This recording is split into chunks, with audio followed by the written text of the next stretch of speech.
we see here the overture to the second of 3 laments performed by Andromache within the Iliad. The first lament is a dress rehearsal in Scroll 6, and then we have here the second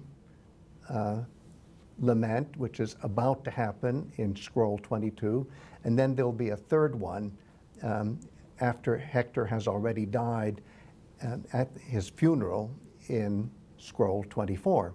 I picked this passage, which introduces the actual words of Andromache's lament, because the words here situate the emotional state of mind and state of heart that is experienced by Andromache. And it's no accident that she is compared here to a Maenad, a mainas, which is a word used to refer to a woman who has come under the possession of the god Dionysius himself. A woman who has lost control of her emotions and is, so to speak, beside herself, who is possessed by a manic frenzy. And at moments like that, women can lose their sense of decorum, which is an opportunity for both the verbal arts and the visual arts to dwell on the beauty of a woman who has lost control over her emotions. That is definitely aestheticized in Greek traditions. And one of the physical manifestations, we can't go into it here, but we'll have another opportunity, is that the orderliness of her hair, of Andromache's hair, how it's all put together so beautifully, is undone.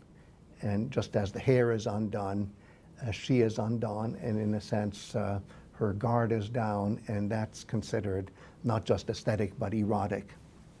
So I call attention to that because that is a very important detail.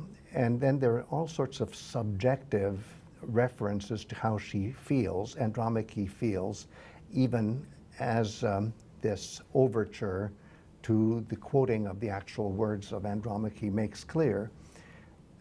She faints, she loses her breath for a minute. Then we see in elaborate detail the way her done-up hair gets undone. And then we find out that the climactic part of the hairdo, which is the headdress, the krēdemnon, had actually been given to Andromache as a wedding present by none other than Aphrodite herself, the goddess of love and sexuality, on the occasion of Andromache's wedding to Hector. It is in this context that Andromache then starts belting out her lament, which is one of the most beautiful passages in all the Iliad. So can you just make a very explicit comment about what you're saying about the connection between someone's physical ornamentation and what's happening internally? Well, in Greek verbal art and visual art, there's almost an obsession with exteriorizing internal feelings by how one wears hair or how one is dressed, or a whole variety of details that you would think would be very personal, but are again very ostentatiously put right out there.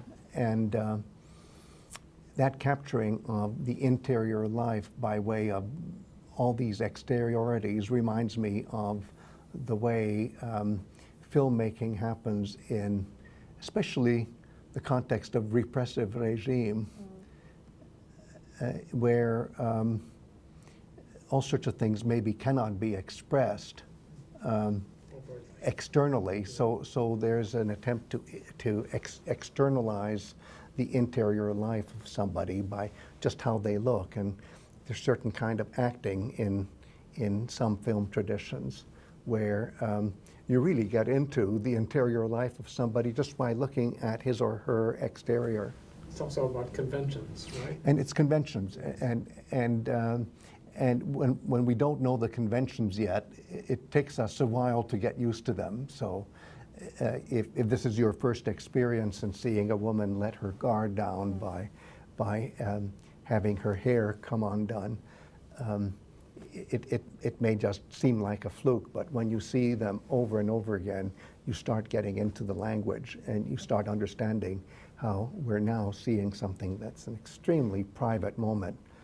And I think that's something that's generally hard for us moderns to wrap our minds around, that sometimes the most private moments can be expressed in a very public way. Mm-hmm. There's another one that's more complex to unpack, but in the expression same as a Maenad, Yes. there's Yes. which itself is a play on another, as one of the Absolutely. members of our board of readers, Sean Signore has shown. It's a play on Beautiful. another expression which you apply to heroes at the climax of their valor, deeds of valor, daimoni, which use the same words, right? So Absolutely. Mainadi, daimoni, Yes. īsos.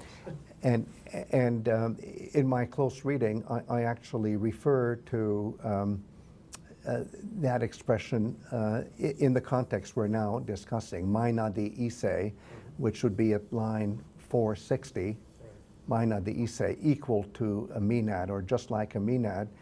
And we already see that in Iliad 6, where we're just having a dress rehearsal. Nobody's dead yet, but Andromache already foresees what will happen to Hector, and already in Scroll 6, she's called Mainomene Equia, looking like a woman possessed. And again, the woman possessed would be possessed by this Dionysiac abandon, emotional abandon, which is, again, considered so attractive by both the visual arts and the verbal arts.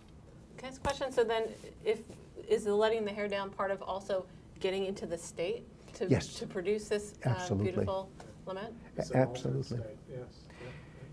And in a sense, one of the few times that it's socially acceptable for a woman to let her guard down in public is when she is under such stress and is actually crying and singing and crying for a loved one who has just been lost. And the pain, which is very personal and interior, is also very public and exteriorized.